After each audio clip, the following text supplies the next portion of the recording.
Vernon Cade wrote a number on his clipboard, and it was smaller than the one Nola Merrick owed the bank. Both of them knew it. He brokered cattle for the whole Niobrara country, and on that dry August morning in 1976, he stood inside the Merrick sale ring with a stub of pencil and a face that gave away nothing. Beyond the barn, the sandhills had gone the color of ash. The grass had quit in June. The stock dams were rings of cracked mud. Nola had run her father's herd down the loading chute since dawn, and now only 20 animals stood in the pen behind her. "That's the last of the culls," Cade said. "You've got 9 bred heifers and 11 plain old cows. Sell me the heifers too, and you'll clear the spring note. Keep the old ones for beef through winter. That's the whole play, Nola." She did not answer him right off. She was 41 years old, widowed 3 winters, and she was looking at the 9 young red cows in the pen as if she were reading a page only she could see. Her father had spent 40 years building that bloodline. He had culled hard through drought and blizzard until every heifer wearing the rafteram could hold flesh on short grass and calve alone in a March storm. The 9 in that pen were the last of it. The 11 old cows were just cattle. "I'm not selling the heifers," she said. Cade almost smiled because he thought he understood her. "Then you're sentimental, and sentiment won't pay a note. But all right, hold them a year. They'll be worth double when the rain comes back." "I'm not holding them either," Nola said. "I'm giving them away." The pencil stopped. Cade set the clipboard on the top rail and studied her as if she had come loose from something. "Giving them where?"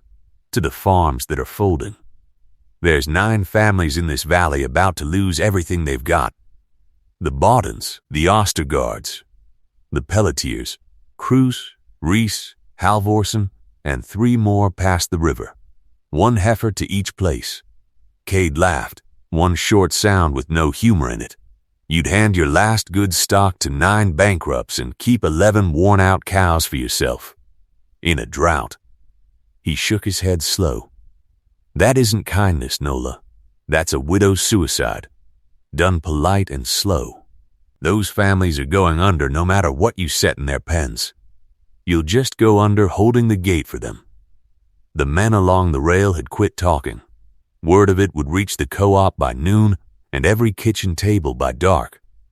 By nightfall, every lender and cattle buyer in the county would know that the Merrick widow had refused the one sale that could clear her note.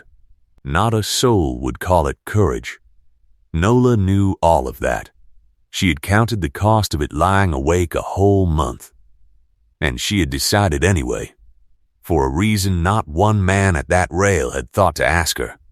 Here is what Vernon Cade did not understand, standing in the sale ring with his pencil. A cow was a thing Nola could buy back. In a good year, with rain on the grass and a little money in the bank, she could drive to any sale barn in Nebraska and come home with a truckload of red cattle. What she could not buy back, at any price, in any season she would ever live to see, was the 40 years her father had poured into that line.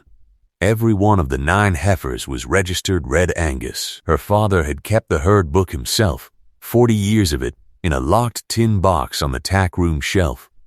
Every breeding, every sire, every calf, all of it traced by his own hand back to the foundation cows he started with after the war. A heifer with those papers was not just beef on the hoof. She was 40 years of hard selection, bred to survive this exact country and no other. The short sandhills grass, the killing cold, the long dry summers that broke ordinary cattle. That was the thing worth saving, not the animals themselves, the line inside them. And a line, Nola understood, could not be kept safe by holding it in one pen. One pen could burn, one pasture could freeze in a night, one drought, this drought, could take everything standing on a single place. And 40 years of her father's work would end in an afternoon. But 9 heifers on 9 different farms, 30 miles apart, calving out and multiplying under 9 different roofs, that was another matter entirely. That was the bloodline scattered too wide for any single disaster to reach all of it at once. It was a seed bank, kept alive in 9 barns instead of 1. The heifers were not charity. They were insurance, written in blood and paper and spread across 9 farms so the line would outlive whatever came for it. Nola never said that part out loud. She let the valley call it foolishness, because that was easier than explaining that she was not giving her father's life away. She was hiding it where the drought could not find all of it at once. If you have ever driven past a place like the Merrick Ranch and wondered how these families hold such hard country together, stay with this one to the end, and go ahead and subscribe, because what those 9 heifers did over the next 11 years is the part almost nobody believes. She hauled the heifers out over 9 days, one at a time, in a borrowed stock trailer with a bad wheel bearing that moaned the whole 30 miles. The Bodden place was first. Tom Bodden had buried his wife in the spring and stood 3 payments from losing the ground his grandfather broke. He met her at the gate with his boy Emmett behind him, a lean kid of 16 with his father's big hands. When Nola backed the trailer to the chute and let the young red cow walk down into their corral, Tom Bodden could not speak for a moment. "I can't take your last good heifer, Nola," he finally said. "You know what she's worth. You know what you're doing. She's yours now," Nola said. "Free and clear, papers and all. She's bred, she'll calve in March. Breed her daughters back and build yourself a herd. I only ask 2 things. Don't ever sell her cheap in a hard month. And the day another family down your road runs clean out of road, you do for them what I'm doing for you today. That's the whole of it." Tom Bodden looked at that heifer a long time. Then he took his hat off, which is a thing a Sandhills man does at a funeral or a wedding and almost nowhere else. "All right," he said. "I'll build you something to be proud of." The Ostergaard place was next. Sina Ostergaard was 7 months along with her 4th child, and her husband had gone off to Grand Island chasing wage work that was not there. She watched the heifer come off the trailer and pressed both hands flat against her apron. "I've got nothing to trade you," she said. "Not a dollar, not a calf, not a favor I could name." Nola latched the trailer gate and gave her the truth of it. "I'm not trading. She belongs to your family now, outright. Build from her. And someday, when another family needs the same chance you needed today, you'll know what to do." Sina Ostergaard did not understand all of what she meant. She would understand it 11 years later, right down to the head. After that came the Pelletiers, and then the long, cold haul past the river to the 3 farms she barely knew. At every gate it went the same. A family that had run clean out of road, a pen standing empty, and a widow backing a moaning trailer up to their chute to hand over the one animal in the county worth real money, asking nothing back but a promise to keep the cow breeding and never sell her short in a hard month. Some of them wept. One old man, Halvorsen, tried to press the deed to a hay meadow into her hands, and she would not take it. "I don't want your ground," she told him. "I want your grandkids running Rafter M cattle when I'm gone. Keep the meadow. Keep the cow. We're square." By the 9th day, the trailer was empty, and so was the Merrick pen. But for 11 plain old cows that would never be worth what one of those heifers was worth. Nola stood in the dust of her own yard that evening and felt for the first time the full weight of what she had done. She had given away her father's 40 years and kept the leftovers. If she was wrong about any of it, she had just finished her own ruin with her own 2 hands and done it smiling.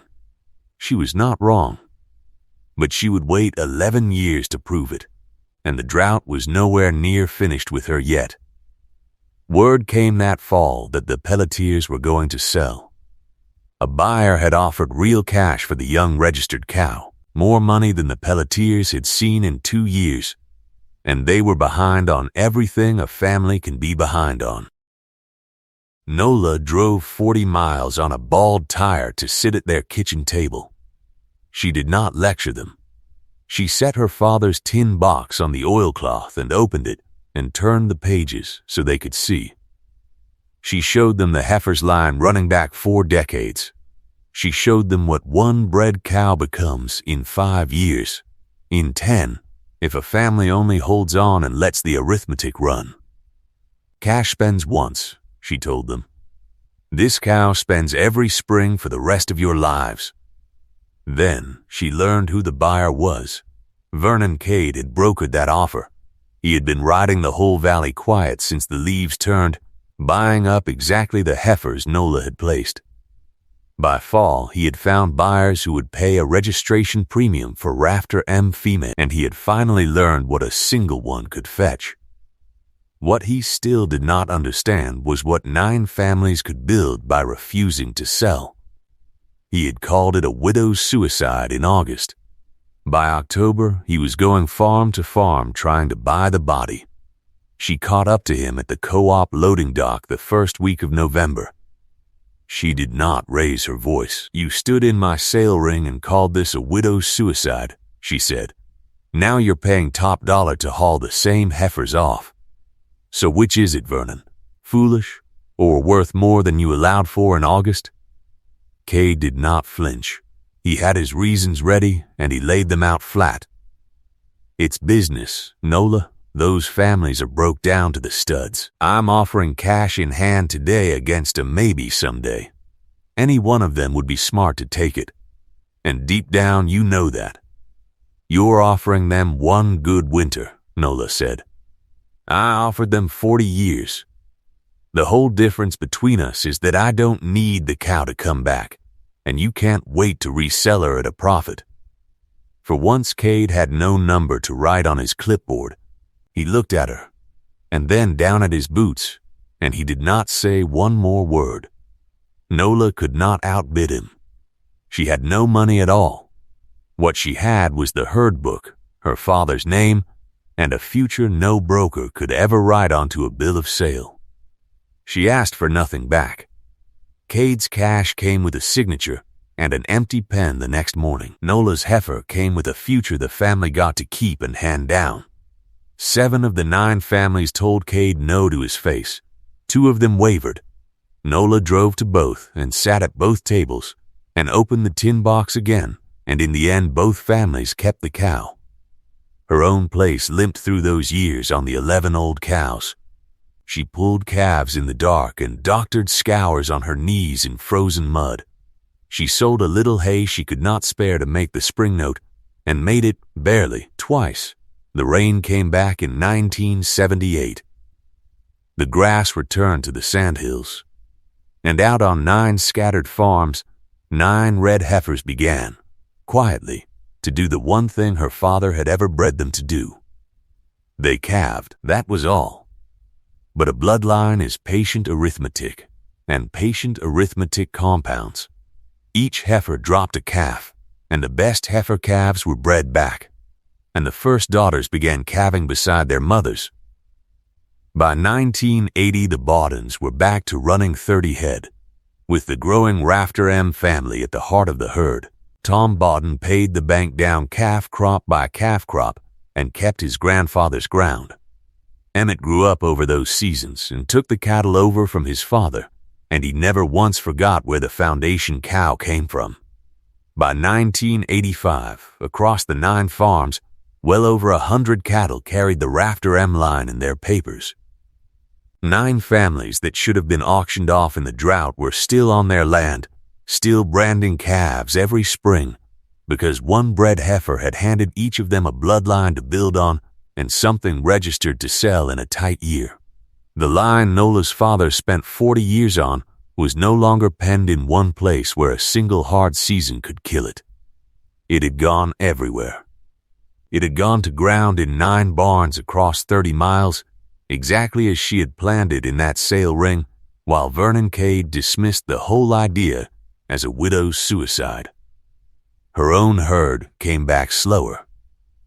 By the winter of 1987, she had clawed her way up to 60 head, plain commercial cattle, nothing registered, nothing near what she had given away, but it was hers, and it was paid for, and after 11 years she had let herself believe the hardest part was behind her. Then came the blizzard. It rolled down out of the Dakotas the week before Christmas, with almost no warning.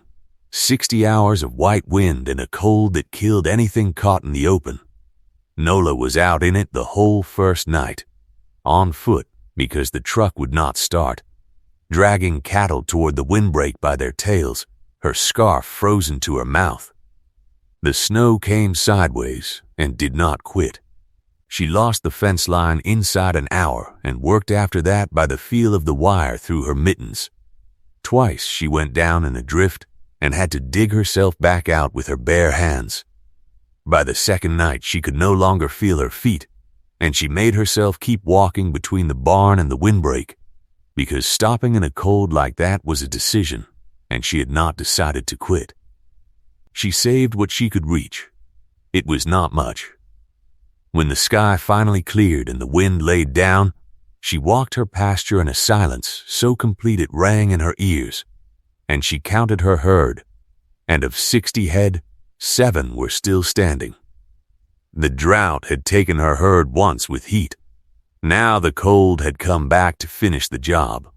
At 52 years old, after 11 years of clawing back one calf at a time, Nola Merrick stood in a frozen pasture with 7 head, no money, and nothing registered to her name, and she was, at last, exactly as ruined as Vernon Cade had promised her she would be that August morning. She did not know yet what was already moving toward her, out on 9 farms in the cold. Word travels fast in cattle country. Inside a week, every family in the valley knew the Merrick herd was gone, and on the 9 places where her heifers had multiplied for 11 years, the sons who had grown up on those 9 farms sat down at their family tables and did the arithmetic their parents had taught them, and they all came to the same answer without a single meeting being called. On a still morning in January, Nola heard cattle on the county road. She came out of the barn with her coat half on and looked down the lane and could not at first make sense of what she saw. The road was full of red cattle, moving toward her, a long, slow drive of them raising snow dust in the first golden light of the morning. 2 riders worked the flanks on horseback, and behind the herd the grown sons of all 9 families came on too, in pickups and on foot.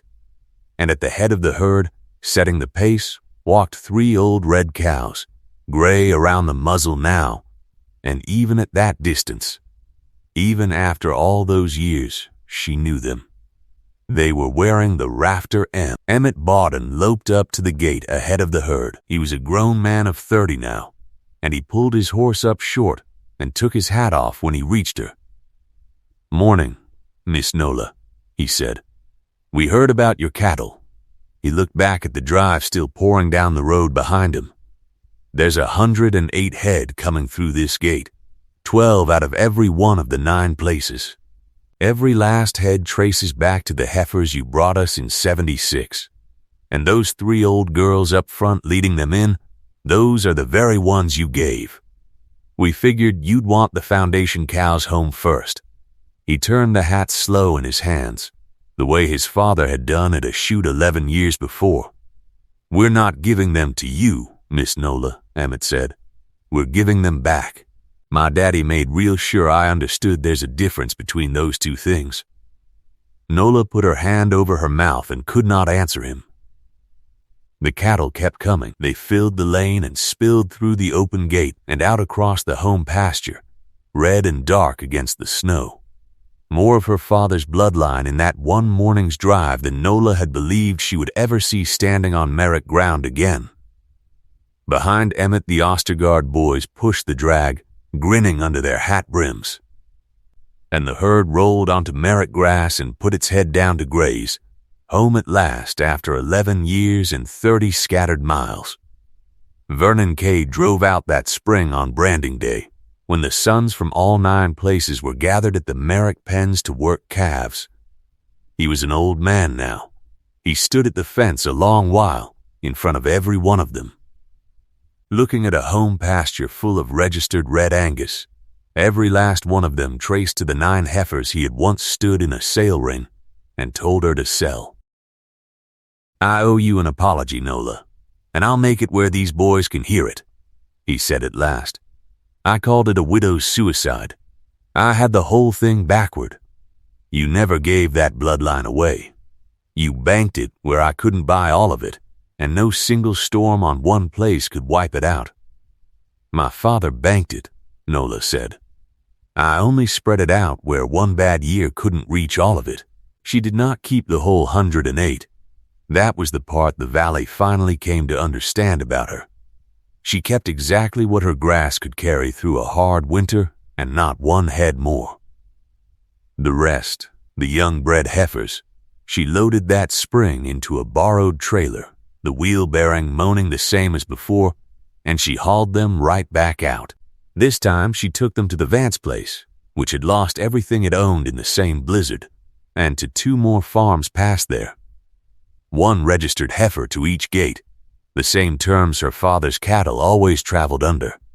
Keep her alive, breed her up, and when the day comes that somebody down your road goes under, you do for them exactly what was done for you. That is how the Rafter M line still moves through the Niobrara country now. Not as a herd standing on one ranch where a single bad winter could someday end it, but as a debt that keeps circling, heifer by heifer, farm by farm, one hard year to the next. Nola Merrick died an old woman on the ground her father broke, with registered cattle on the grass outside her window, and the dented tin herd book still sitting on the tackroom shelf. The line her father spent 40 years building outlived the drought, the blizzard, the broker, and her, because she was the one who finally understood that the surest way to hold on to a thing you love is to give it away into enough good hands that it is far harder to lose it all at once. So here is the question worth sitting with tonight. If everything you owned in the world came down to one last thing of real value, and you could feel the hard years closing in, would you lock it away in your own barn and pray the storm passed over you? Or would you scatter it across 9 hands you trusted and bet that the only thing sure to come back to you was the very thing you gave away? Nola Merrick made her choice in a sale ring in 1976, and it took 11 years and a killing blizzard to prove her right. If a story like hers was worth your evening, follow along for the next one, and tell me down in the comments what you believe you would have done, standing at that pen.